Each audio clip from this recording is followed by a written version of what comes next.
español. Estos 1189 capítulos y 31.102 versículos están divididos en 2 testamentos.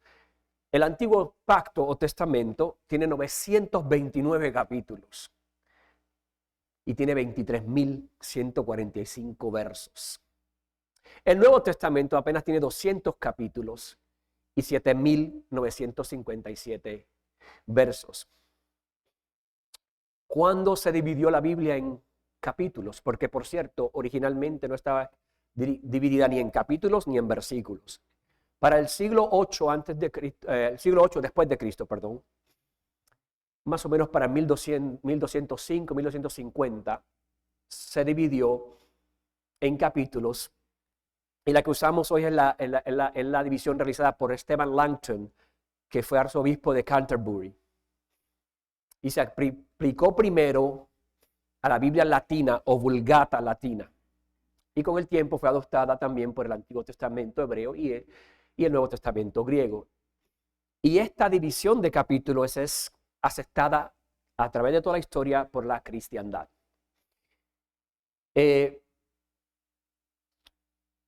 Después ocurrió la división de versículos, como 300 años después, 1551. El impresor y erudito francés Robert Estienne, o Stephanus, dividió el Nuevo Testamento también en versículos.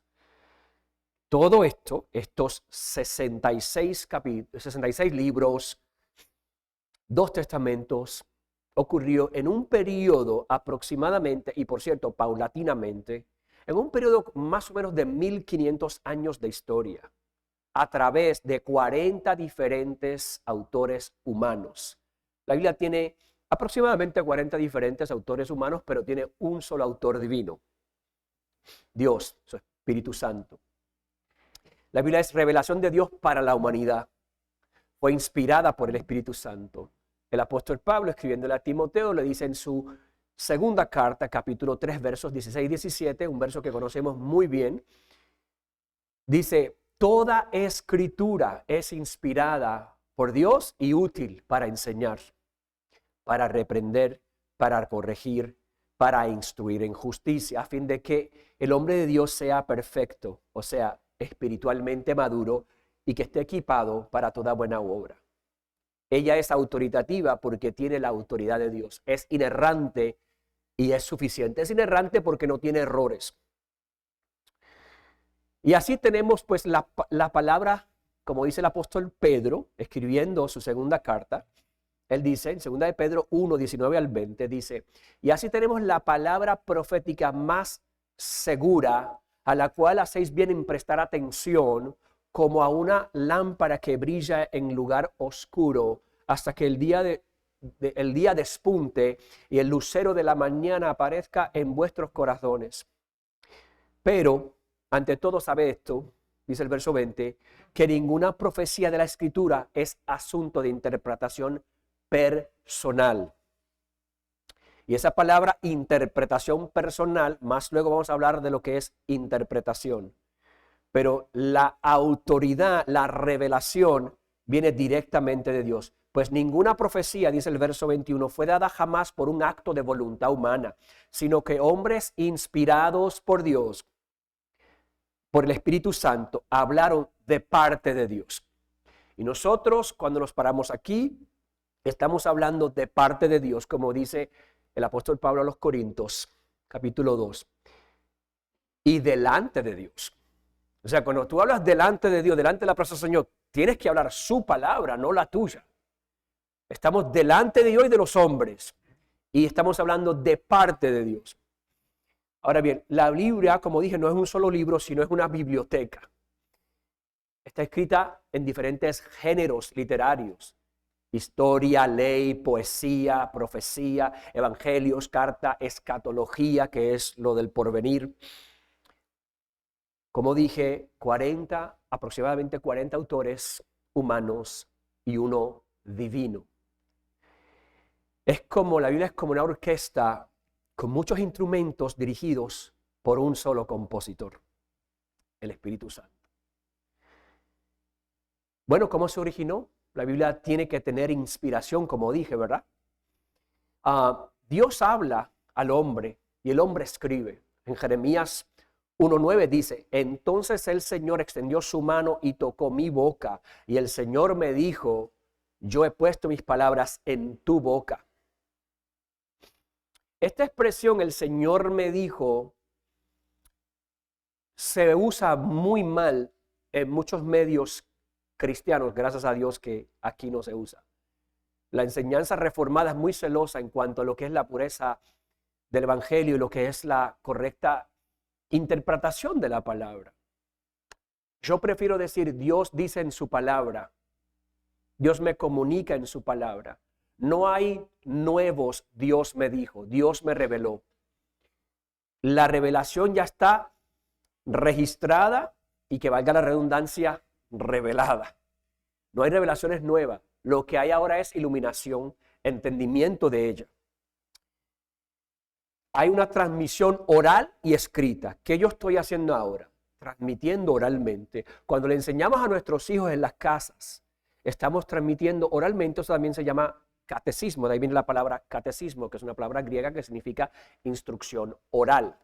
Así que la Biblia se instruye oralmente, pero de lo que ya está escrito. Grandes eventos se transmitieron oralmente, como por ejemplo las genealogías del capítulo 5 de Génesis. Eso se tuvo que transmitir oralmente de generación en generación. Y a Moisés se le reveló y lo escribió. Luego fueron registrados por escribas y profetas. Como dije, hay un proceso histórico. En el año 1400 o aproximadamente para 1400 antes de Cristo, Moisés escribe el Pentateuco o Torah, que es la ley, los primeros 5 libros del Antiguo Testamento. Penta viene de 5, Pentateuco, que son los primeros 5, la ley de Moisés. Pero los profetas y escritores históricos completaron el Antiguo Testamento más o menos para el año 400 antes de Cristo. De 1400 al 400 son 1000 años.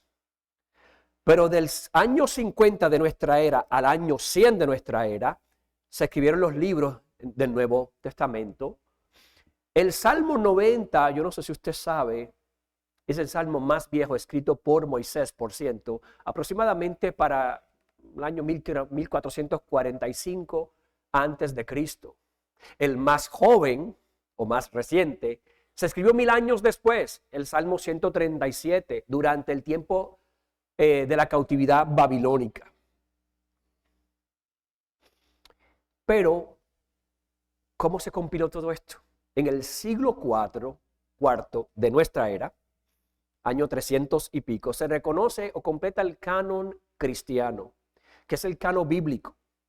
¿Qué es eso? La palabra canon procede del griego canon con K, que significa un nivel o una regla de medir, empleados por un constructor o por un escribano o un ingeniero.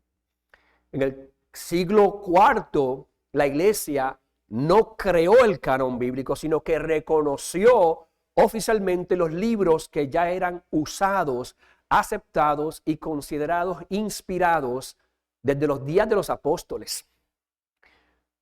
Los libros del Antiguo Testamento ya estaban definidos y aceptados por el judaísmo y por Jesús.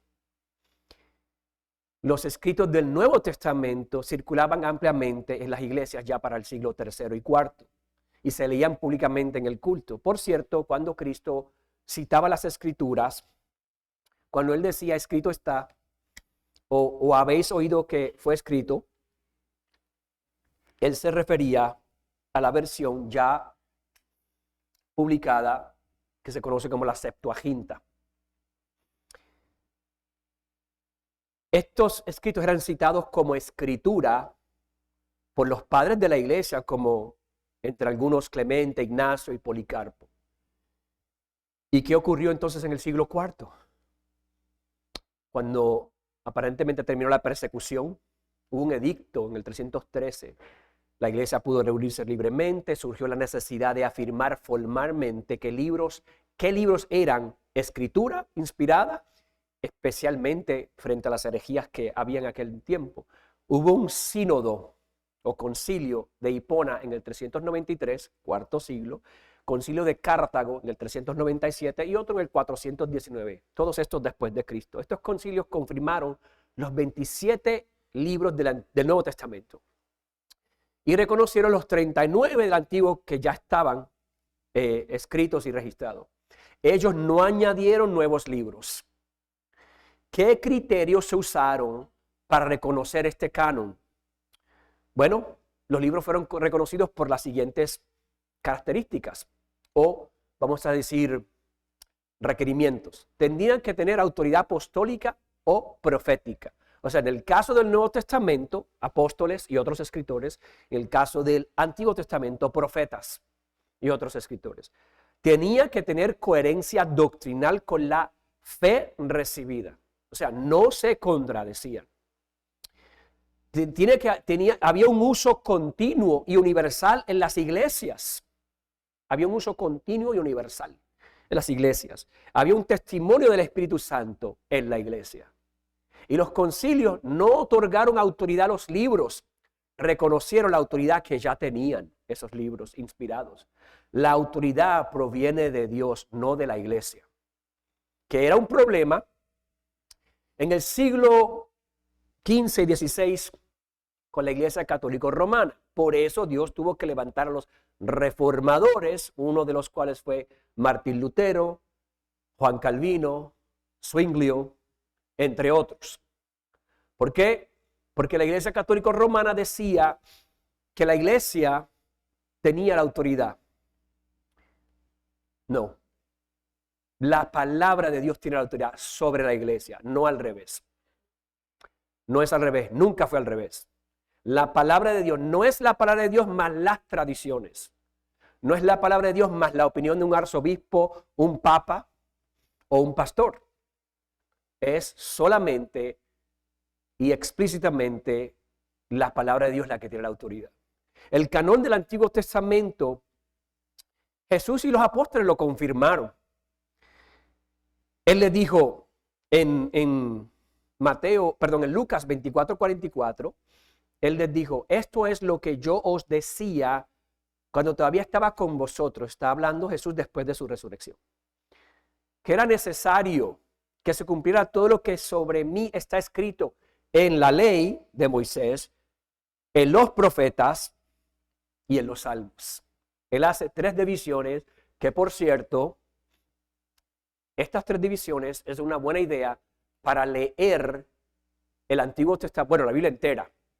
Uno comienza en Génesis 1, pero también comienza en Salmos 1 y quizás en Jeremías 1. 3 divisiones diarias, y en el Nuevo Testamento, obviamente, en los Evangelios.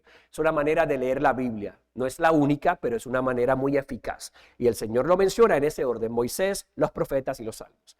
No penséis, dijo el Señor, que he venido para abolir la ley o los profetas. Mateo 5:17. No he venido para abolir, sino para cumplir. El Señor honró esa ley que ya estaba escrita. La vivió perfectamente. Hay criterios históricos de aceptación. Como dije, tenían que ser escritos por profeta o una persona autorizada por Dios. Tenían que tener coherencia doctrinal. Y eran para su uso litúrgico o de adoración entre el pueblo de Dios, porque el pueblo de Dios, por lo menos el pueblo hebreo, cantaba salmos. Recitaba salmos que eran parte de la Escritura. En el canón del Nuevo Testamento tenían que ser escritos por apóstoles o asociados directos. ¿Qué quiero decir con asociados directos? No todos los escritores del Nuevo Testamento son apóstoles. Marcos escribió un evangelio que posiblemente lo escuchó del testimonio de Pedro. Lucas, el médico, escribió un evangelio, y ninguno de estos 2 hombres eran apóstoles, pero andaban con los apóstoles. Marcos con Pedro y Lucas con Pablo. Santiago, el medio hermano de nuestro Señor Jesucristo, y Judas, su hermano, también medio hermano de nuestro Señor Jesucristo, escribieron cartas Santiago era conocido como uno de los líderes de la iglesia en Jerusalén, como lo era Pedro también. Ellos andaron con apóstoles, tenían autoridad apostólica, aunque no eran de los apóstoles. Tenía que ser reconocido su autoridad desde la iglesia primitiva. Como dije, los concilios de Nicea, Hipona y Cartago confirmaron los libros ya usados. Los libros que fueron reconocidos tenían que tener autoridad profética, o apostólica, coherencia doctrinal con la fe recibida y uso continuo en la iglesia. Y enfatizo, los concilios no crearon el canon, solo reconocieron lo que Dios ya había inspirado. Había una traducción que se llamaba la Septuaginta. Septuaginta viene de 70, escrita más o menos en el año 250 antes de Cristo, o traducida, mejor dicho. Es la primera traducción de las escrituras hebreas, o sea, del Antiguo Testamento. La Septuaginta era solamente el Antiguo Testamento. Y era la traducción hebrea, pero al griego. Y fue realizada en Alejandría, lo que hoy sería Egipto, siglos antes de Cristo, o sea, como más o menos 250 años antes de Cristo. Y cuando Cristo mencionaba la escritura, estaba refiriéndose a la Septuaginta. Y fue la Biblia fundamental para los primeros cristianos y para las comunidades judías de habla griega. Se tradujo del hebreo al griego, influyendo pues enormemente en la cultura y el cristianismo primitivo, e incluso siendo citada por los autores del Nuevo Testamento.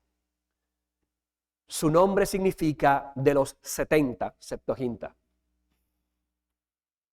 porque fueron 70 o 72 sabios judíos que la tradujeron. También está la Vulgata Latina de Jerónimo, del siglo IV.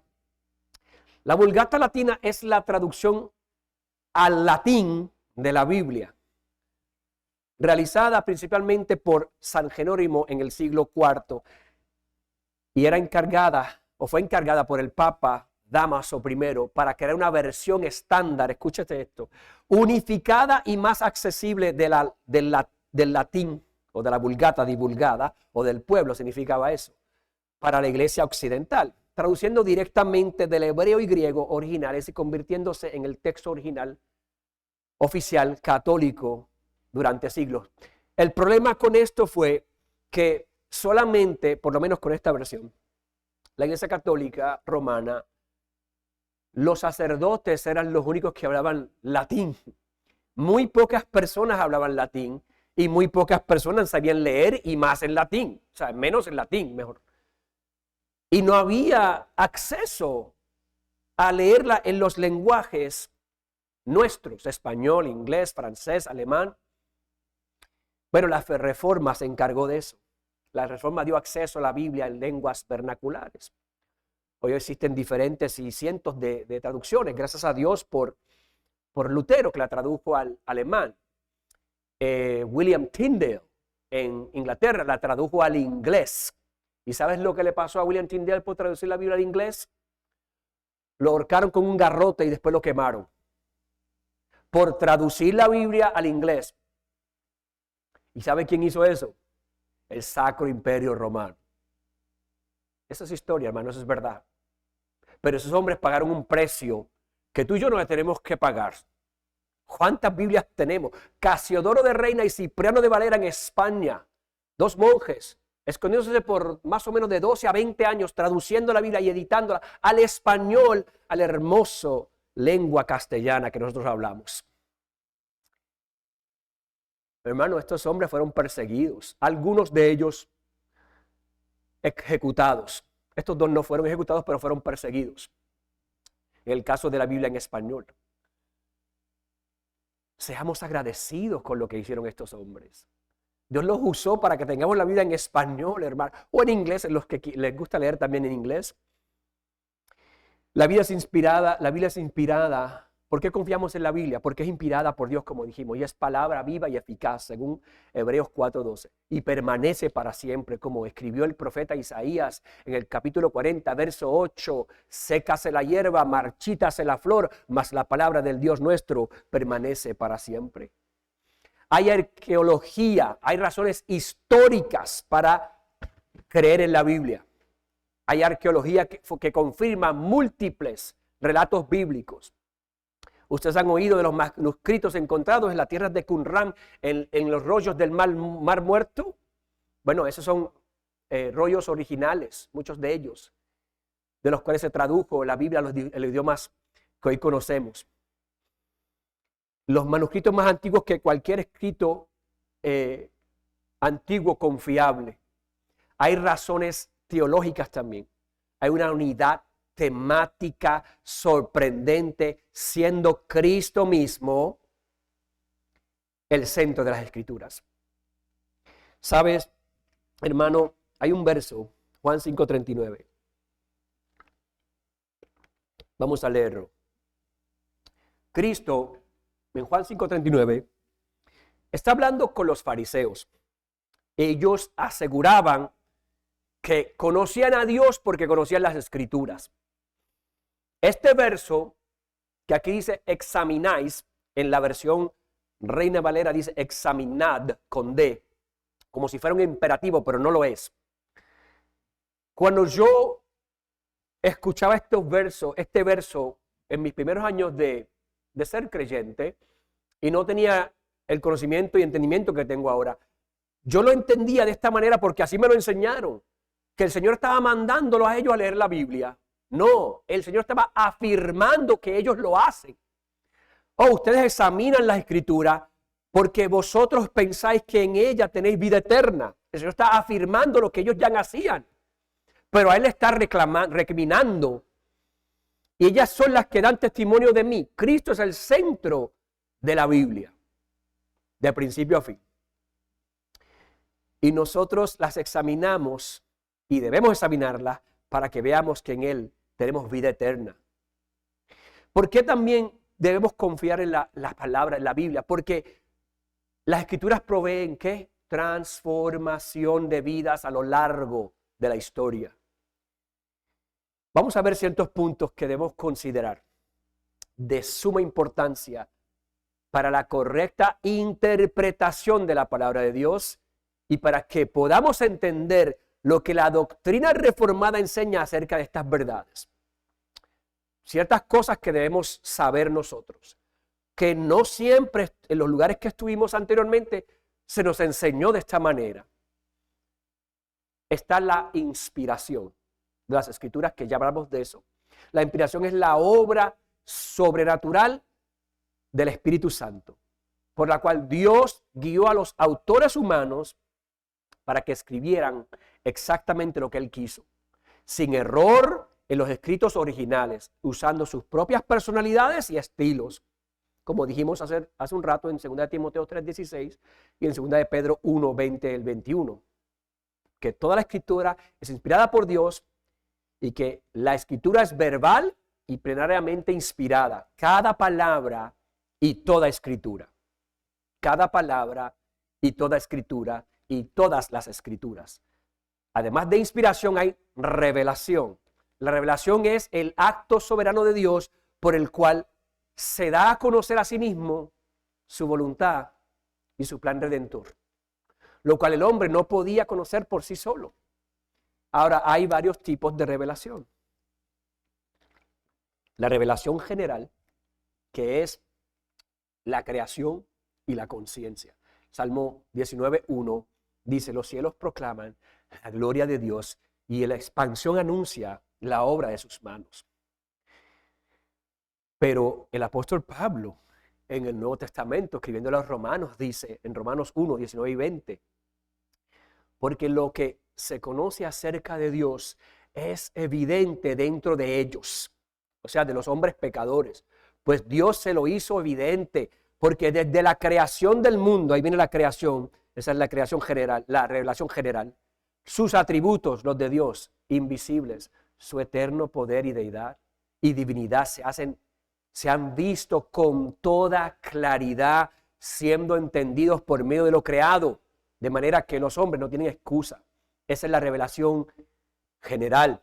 La revelación especial son las Escrituras y Cristo.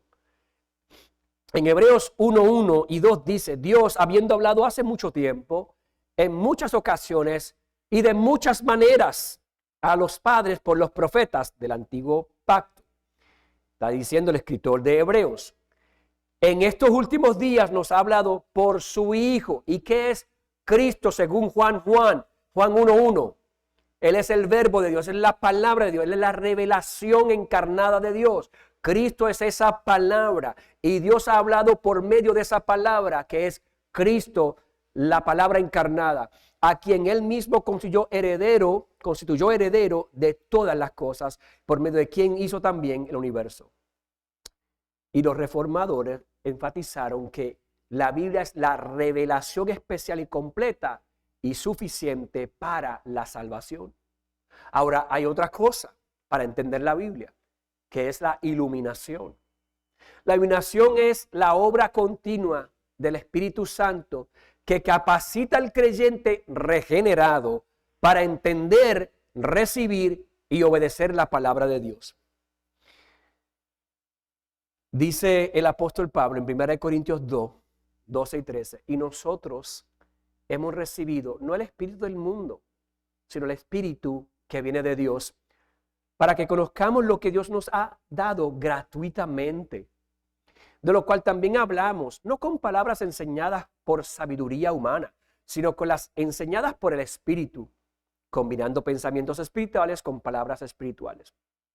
El apóstol Pablo, hablando de iluminación, cuando le escribe a los Efesios en su primer capítulo, en el capítulo 1, verso 18, él dice, mi oración, la de Pablo, una oración apostólica muy hermosa, por cierto, una de las oraciones más hermosas que hay en la Biblia, Efesios 1, 18, mi oración es que los ojos de vuestro corazón o de vuestro entendimiento, dice otra versión, sean iluminados.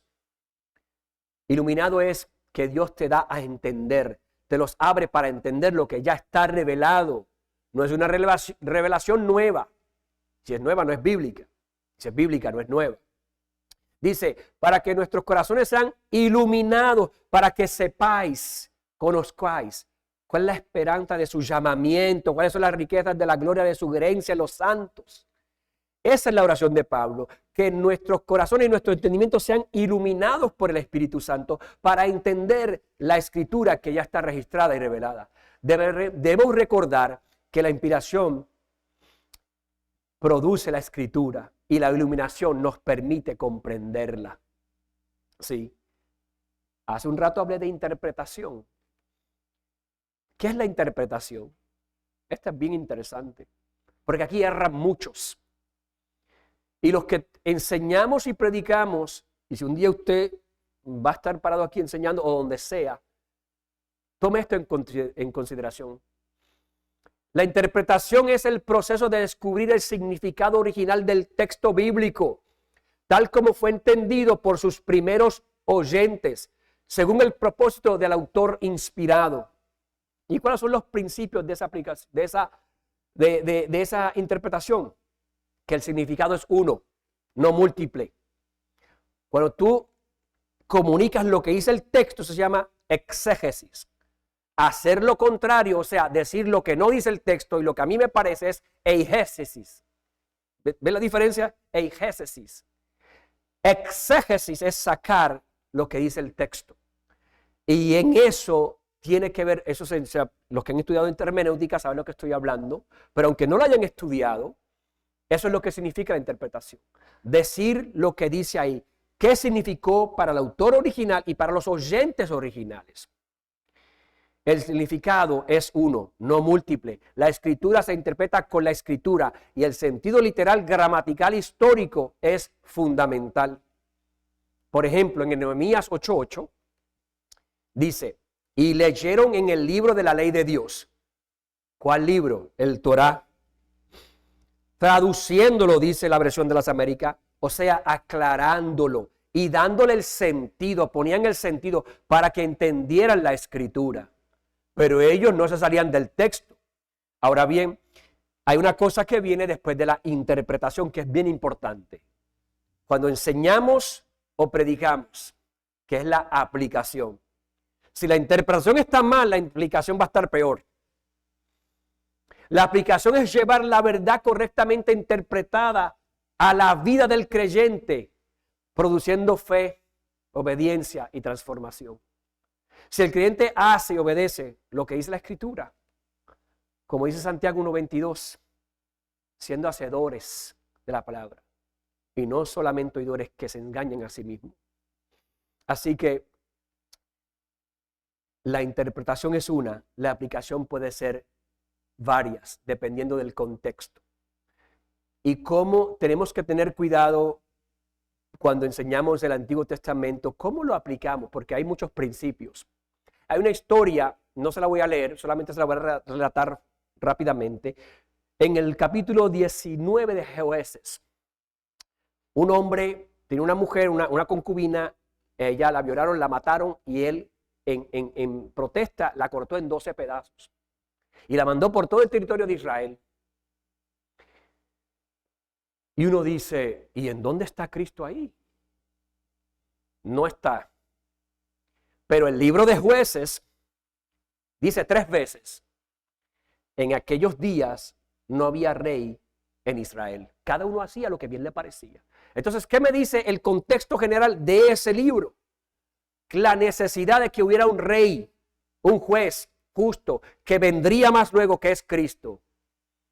Eso es una correcta aplicación. En cuanto a ese, hay muchos otros detalles más, pero eso es una explicación breve de lo que...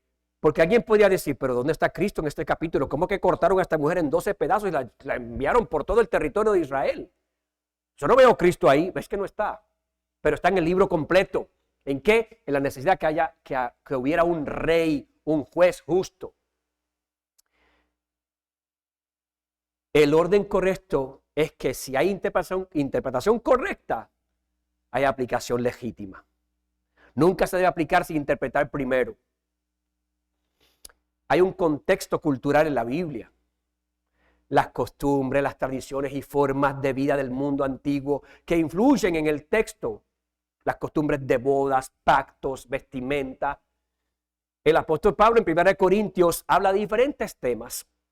Habla de la mujer soltera que no se ha casado, la mujer casada que tiene marido que no es creyente y viceversa. Habla del velo, de varias cosas. Pero está hablando dentro del contexto de una iglesia que era puramente gentil y en una ciudad puramente pagana.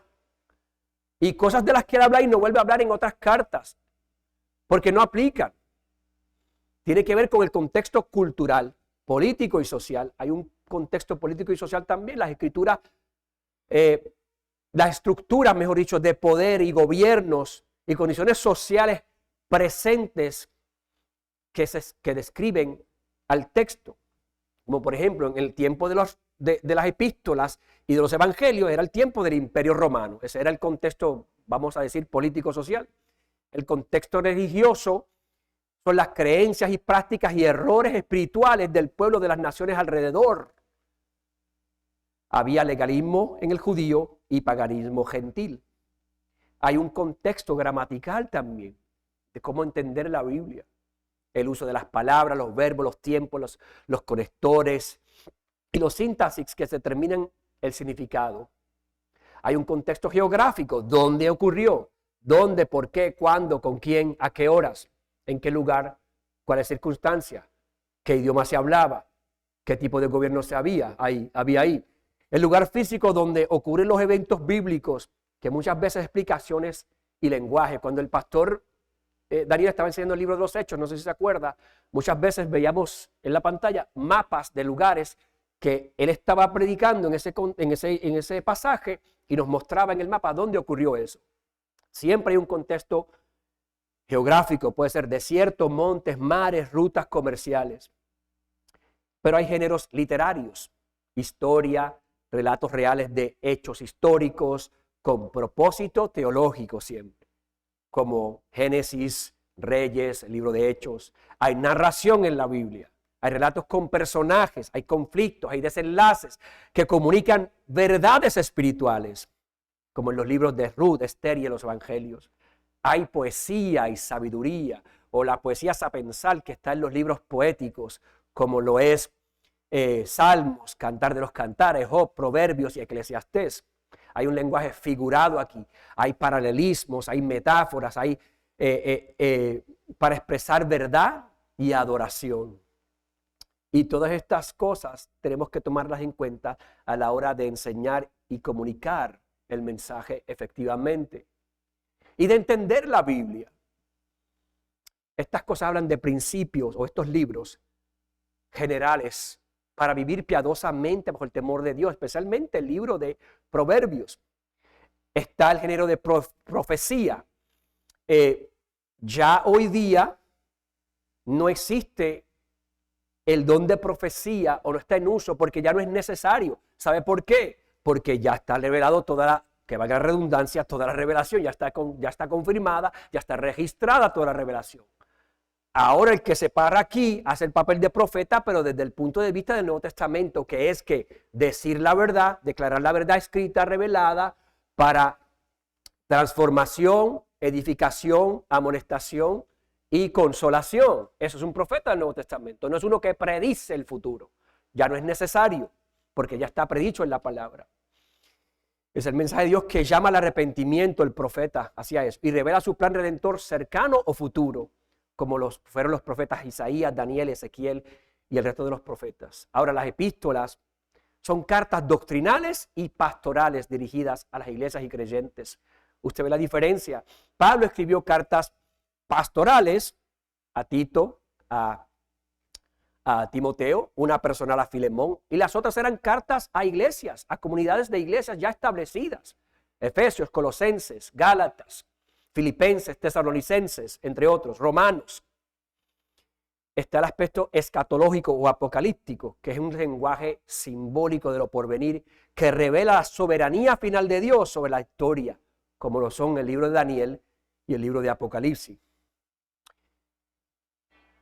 ¿Cómo interpretar salmos y proverbios a la luz del Nuevo Testamento? No todos los géneros bíblicos se interpretan de la misma manera, aunque toda la escritura tenga la misma autoridad. La escritura interpreta la escritura, pero cada texto debe ser interpretado según su género. ¿Qué diferencia básica hay entre el Antiguo Testamento en cuanto a lo poético, sapiensal, y la nueva y lo que es doctrina en el Nuevo Testamento? Bueno, en el Nuevo Testamento es didáctico, enseña doctrina y es explícita. Usa argumentos lógicos y teológicos. Establece normas claras para la iglesia. En los Salmos y Proverbios hay una poesía sapiensal, o sea, de sabiduría. Hay un lenguaje figurado que hay que aplicarlo correctamente. Expresa emociones, oraciones, experiencias, comunica verdades por imágenes y por definiciones técnicas. En los Salmos reconocemos la naturaleza poética, el lenguaje figurado, el hipérbole, que es la exageración, a veces el paralelismo. No todo es literal en los Salmos. Expresa experiencia humana real delante de Dios. Por ejemplo, cuando el salmista dice en el Salmo 119, verso 136, ríos de lágrimas, esa expresión. No es que es literal que eran ríos de lágrimas, es una manera de decir que lloró mucho. Hay que distinguir la experiencia del salmista de la doctrina normativa. El salmista describe su clamor, no siempre describe su conducta, ¿verdad? Los salmos imprecatorios expresan justicia, no venganza personal. El hermano leyó un salmo que tiene mucho contenido imprecatorio. ¿Qué es un salmo imprecatorio? Donde está orando, el que está orando, pidiendo que Dios se vengue de sus enemigos. Hay que interpretarlos cristológicamente, porque Dios ahora nos manda a llamar a nuestros enemigos, no a desearles mal. Jesús y los apóstoles leyeron los salmos como testimonio de Cristo, como es el Salmo 22, el Salmo 110. Los salmos se cumplen, se entienden plenamente en Cristo. Los salmos no contradicen al Nuevo Testamento. El Nuevo Testamento aclara con aplicar sus verdades hoy. El Antiguo Testamento es como una habitación oscura a media luz. Y cuando pasas al Nuevo Testamento es cuando enciendes la luz y puedes ver los detalles de esos muebles. Porque ahora tienes iluminación. ¿Cómo interpretar correctamente los proverbios? Y con esto voy a terminar. Los proverbios no son promesas absolutas, son principios generales, no garantías universales. Job y Eclesiastés equilibran a Proverbios, sí lo equilibran, porque en Eclesiastés hay mucha sabiduría y muchas incógnitas.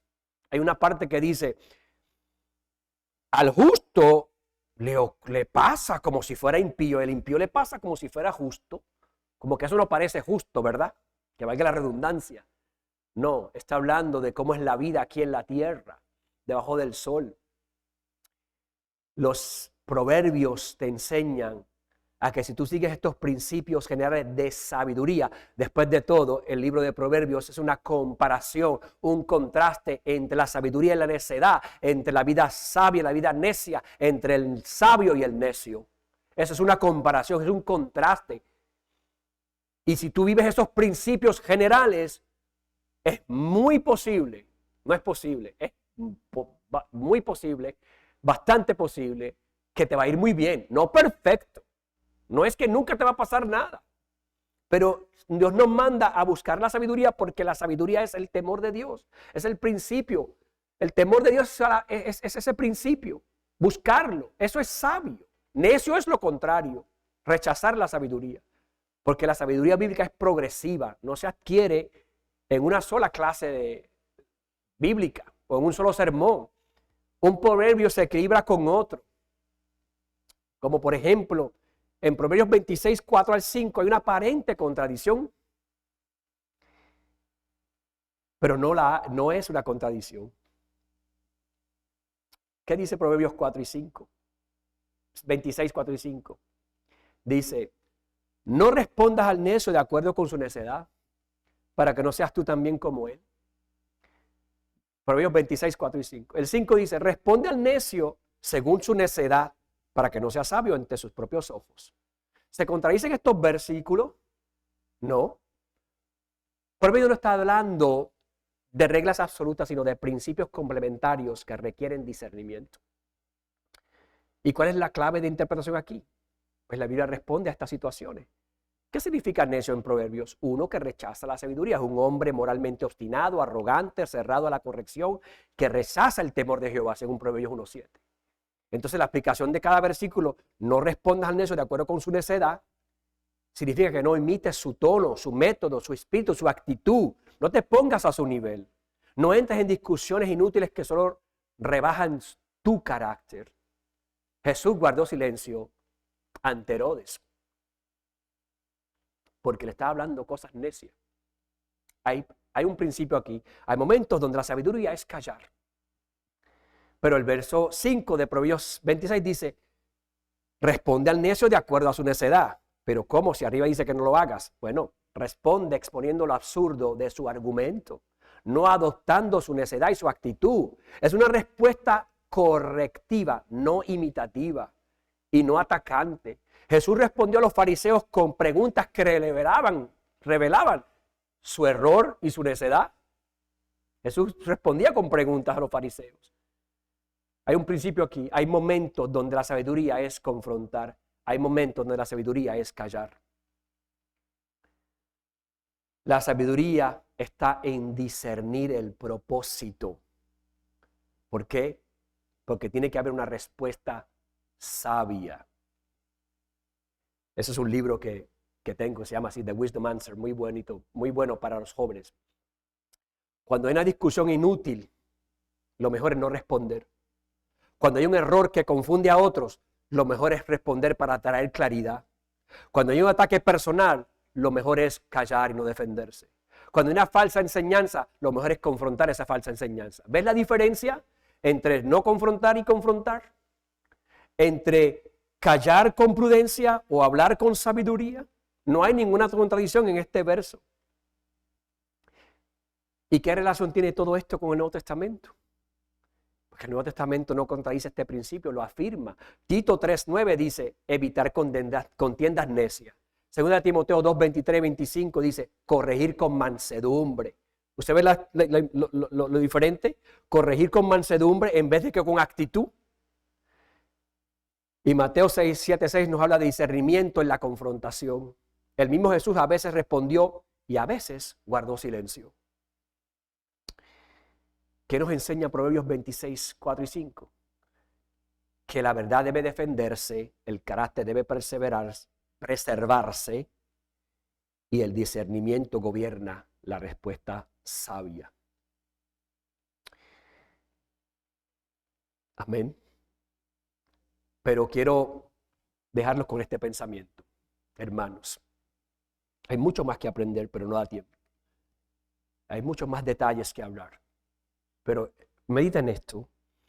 Una vez escuché a alguien decir esto: lee la Biblia para ser sabio, cree en ella para ser salvo, practícala para ser santo, medita en ella para ser transformado, aplícala a tu vida para ser cristiano, vívela para mostrar a Cristo y ser coherente con ella. Amén. Señor, gracias por tu palabra. Gracias por el conocimiento que tú